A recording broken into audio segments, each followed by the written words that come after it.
அத நான் ஒத்துக்கிறதும் இல்ல. அண்ணன் சொன்ன கருத்தை நாங்க ஆதரிக்கிறோம். உனக்கு பேச்சு அதிகம், அனுபவம் குறைவு. எனக்கு வேலை அதிகம், நேரம் குறைவு. எதுக்கு வர சொன்ன? எங்க ஆளுங்க உன் கூட மோதி தோத்து போயிட்டாங்க. வீரம் எங்க இருந்தாலும் தேடி போய் பாராட்டுறது தமிழனோட மரபு. பேசாம எங்க கூட சேர்ந்துரு. தப்பு நடக்கிற பக்கம் தமிழ சேர மாட்டான். பாவம், நீ உலகம் தெரியாதவனா இருக்க. வீட்டை விட்டு அனாதையா வந்துட்டதா கேள்விப்பட்டேன். அதனால என்ன, எத்தனையோ ஏழைங்களோட இதயத்துல குடியிருக்கிறேன்.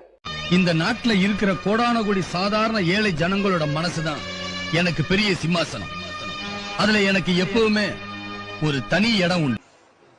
நல்லா சுட்டி காட்டுங்க, தைரியமா சுட்டி காட்டுங்க. அவர் சொல்லுவார், நான் 54 இருந்து எழுதுனேன் முரசொலி, வாரம் வாரம் என் கையில எழுதி அனுப்புனேன், அப்புறம் டெய்லி கொண்டு வந்தேன்.